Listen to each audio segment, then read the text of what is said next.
कधी विचार केलाय की एखाद्या व्यक्तिमत्वाचा वारसा इतका कसा टिकून राहतो की आजच्या काळात एका आधुनिक विद्यापीठाला त्यांचं नाव दिलं जातं, जसं की शिवाजी कॉलेज? हो, आज आपण छत्रपती शिवाजी महाराजांच्या याच अद्भुत आणि प्रेरणादायी प्रवासावर नजर टाकणार आहोत. आणि बघा, हे वाक्य किती बोलकं आहे. छत्रपती शिवाजी महाराज हे शिवाजी कॉलेजचे प्रतीक आहेत, या एका वाक्यातूनच त्यांचं महत्त्व लगेच कळतं. आणि यात एक खूप महत्त्वाचा शब्द आहे, हिंदवी स्वराज्य, म्हणजे स्वतःचं राज्य, स्वतःचं शासन. हीच संकल्पना त्यांच्या संपूर्ण आयुष्याच्या कार्याचा केंद्रबिंदू होती, असं म्हणायला हरकत नाही. तर महाराजांचा हा जो प्रचंड प्रभाव आहे तो समजून घेण्यासाठी आपण काय काय पाहणार आहोत.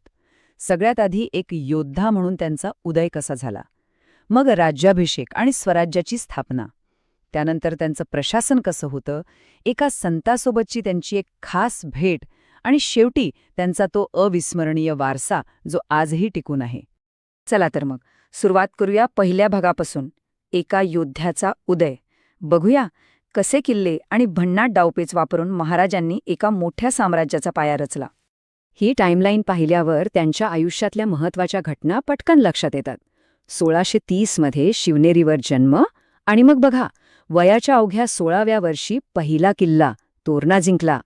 पुढे आग्र्यातून ती धाडसी सुटका, मग 1674 मध्ये रायगडावर राज्याभिषेक, आणि शेवटी 1680 मध्ये रायगडावरच त्यांचं निधन.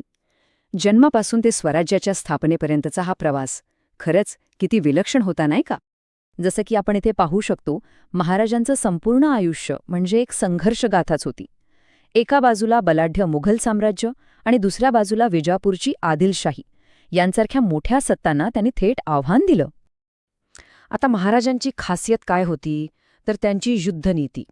त्यांनी गनिमी कावाचा इतका प्रभावी वापर केला की मोठ्यातल्या मोठ्या सैन्याला सुद्धा घाम फुटायचा. इतकंच नाही, तर त्यांनी भारताचं पहिलं सुसंघटित आरमार म्हणजे नेव्ही स्थापन केली. कशासाठी? तर आपल्या सागरी सीमा सुरक्षित ठेवण्यासाठी. प्रतापगडाची लढाई असो किंवा सुरतेची लूट, त्यांची हीच रणनीती कायम यशस्वी ठरली.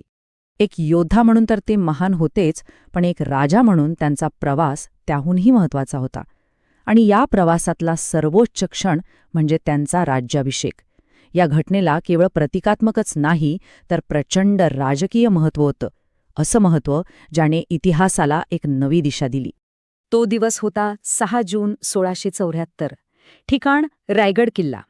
हा फक्त एक राज्याभिषेकाचा सोहळा नव्हता, अजिबात नाही.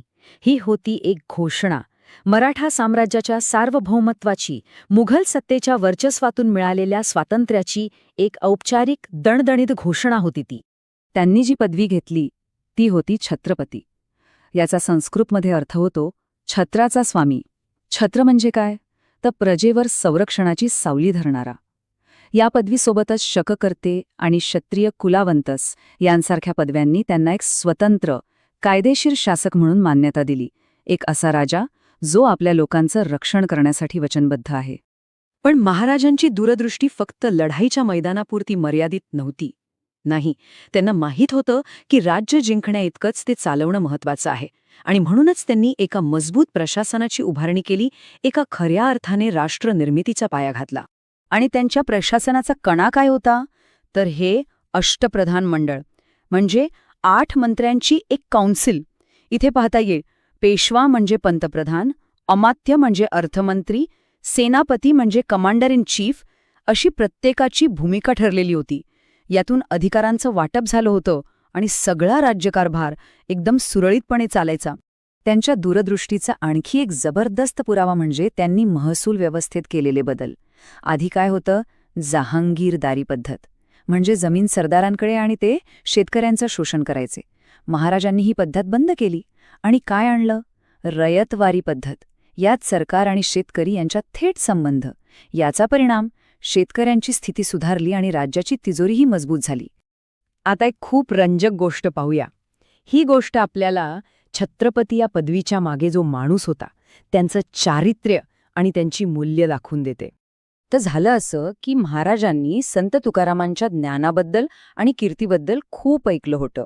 त्यांना वाटलं की या महान संताचा सन्मान करावा. मग त्यांनी काय केलं? दिवे, घोडे, रत्न अशा मौल्यवान भेटवस्तू एका दूतासोबत तुकारामांकडे पाठवल्या. पण संत तुकारामांचं उत्तर काय होतं? आम्हासी हे काय करणे भंडारा, आम्हा विठोबाचा पाहिजे संग. आम्हासी पाषाण मृत्तिके समान, म्हणजे या खजिन्याचा आम्ही काय करणार? आम्हाला तर फक्त विठोबाची सोबत हवी आहे. आमच्यासाठी हे सोनं, रत्न म्हणजे दगडमाती समान आहेत. पुढे ते म्हणतात, आम्हासी ते सोने दगडासारिखे, विषा समान अन्न बहुमोल. म्हणजे आमच्यासाठी सोनं हे दगडासारखं आहे आणि मौल्यवान अन्न विषासारखं वाटतं. विचार करा, ह्या तीव्र आध्यात्मिक भावनेने महाराजांवर किती खोलवर परिणाम केला असेल. आणि मग तुकारामांनी महाराजांना एक मोलाचा सल्ला दिला. ते म्हणाले की एका राजाचं, एका शासकाचं खरं कर्तव्य हे क्षात्र धर्माचं पालन करणं आणि आपल्या प्रजेचं रक्षण करणं हेच आहे. तीच तुमची खरी सेवा आहे. चला, आता आपण आपल्या चर्चेच्या शेवटच्या टप्प्याकडे येऊया. बघूया की महाराजांची दृष्टी, त्यांचं कार्य यांचा वारसा आजही आपल्यात कसा जिवंत आहे. त्यांचा वारसा फक्त पुस्तकांमध्ये नाहीये, तो आजही आपल्या आजूबाजूला दिसतो.